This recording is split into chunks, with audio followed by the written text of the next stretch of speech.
আজকের হঠাৎ করে মনে হলো যে মা ভবতারিণীর একটু দর্শন করে আসি। তো দক্ষিণেশ্বর যাওয়া তো সম্ভব নয়। তো আমাদের গড়িয়াতে একটা খুব সুন্দর ভবতারিণীর মন্দির হয়েছে একদম রোডের উপরে। যদিও গড়িয়া চারমাথার মোড় থেকে একটু এগিয়ে এসে যে শীতলা মন্দিরের পাশ দিয়ে বাঁদিকে যে রাস্তাটি ঢুকে গেছে, যেটা আপনার গড়িয়া স্টেশন রোড যে রাস্তাটা, তো সেই রোডটাই আমরা ধরলাম। যদিও রাস্তার অবস্থা খুবই খারাপ, মানে খোঁড়া হয়েছে রাস্তা এই মুহূর্তে।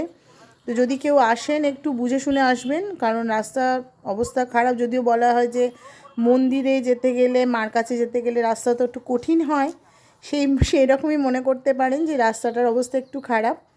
তো বরদা প্রসাদ যে স্কুল আছে ছেলেদের, সেই স্কুলটা জাস্ট আমরা এই ক্রস করার পরেই বাঁ হাতে পড়বে হচ্ছে আমাদের মন্দির, মা ভবতারিণীর মন্দির, যেখানে আপনার প্রচুর শুটিংও হয়েছে সিরিয়ালে। তো সেইটাই আর কি। তো চলুন মন্দিরে এবার আমরা ঢুকবো, প্রবেশ করব। মন্দিরের সামনে আমরা চলে এসেছি। দেখতে পাচ্ছেন যে মন্দিরটা কতটা সুন্দর। আর একটু পরেই সন্ধ্যা আরতি হবে এই মন্দিরে। মন্দিরের যে পার্কিং প্লেসটা রয়েছে, যেটা খুবই বড়, যেখানে প্রচুর গাড়ি একসঙ্গে রাখা যাবে। যদিও আমরা এখন সেই পার্কিংয়ে গাড়ি রাখিনি, যেহেতু এখন সামনেটাই রেখেছি ছোট আমাদের গাড়ি। তো জুতো রাখতে হবে পাশে, জুতো রেখে এই আমরা ধরুন মন্দিরে ঢুকবো। তো মন্দিরটা আমরা যে মানে এত সুন্দর লাগছে দেখতে, বিশেষ করে সন্ধ্যা আরতির সময় তো আরও সুন্দর লাগবে। চারপাশে যদি কেউ বসতে চায়, বসার থাম করা রয়েছে, বসতে পারে আর কি। তো সোজাসুজি মা ভবতারিণীকে দেখা যাচ্ছে এই মন্দিরে। তো এই মন্দিরে আপনার ধরুন পুজো যদি কেউ দিতে চায়, তো সকাল 8টা থেকে মন্দির খোলা হয় 12টা অবধি। সকালবেলা শুধু পুজো হয়, বিকেলবেলা কিন্তু কোনো রকম পুজো হয় না। সন্ধ্যে 6:30 থেকে সন্ধ্যা আরতি হয়। আর যদি কেউ মাকে কাপড় দিয়ে বা ফল দিয়ে মিষ্টি দিয়ে পুজো দিতে চায়, তো 8টার পরে আসলে 12টা অবধি পুজোটা হয়। তো মন্দিরের চারপাশে এতটাই মনোরম পরিবেশ যে এখানে অনেকক্ষণ বসে সময়টা কেটে যায়।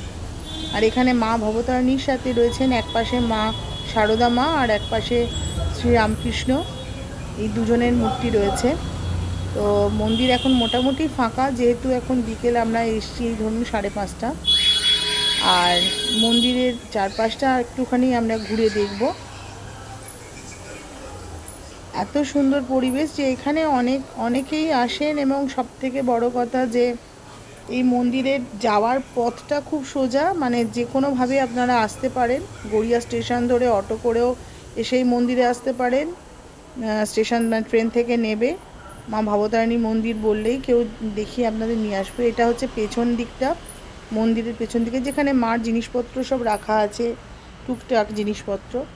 আর সব থেকে সুন্দর হচ্ছে এই যে মন্দিরের পাশ দিয়ে দেখুন একটা সিঁড়ি নেমেছে, এই যে দেখা যাচ্ছে মন্দিরের বাঁ সাইড দিয়ে যে সিঁড়িটা নেমেছে। যদি কেউ মন্দির দর্শন করলেন, করে সামনে দিয়ে না গিয়ে পেছন দিক দিয়ে মানে পেছন সাইড দিয়ে আপনাকে যেতে হবে। এবং তার পাশে ছোট দুটো মন্দির আছে, একটা হচ্ছে শ্রীরামের মন্দির, আর একটা হচ্ছে শিবলিঙ্গ রয়েছে এখানে।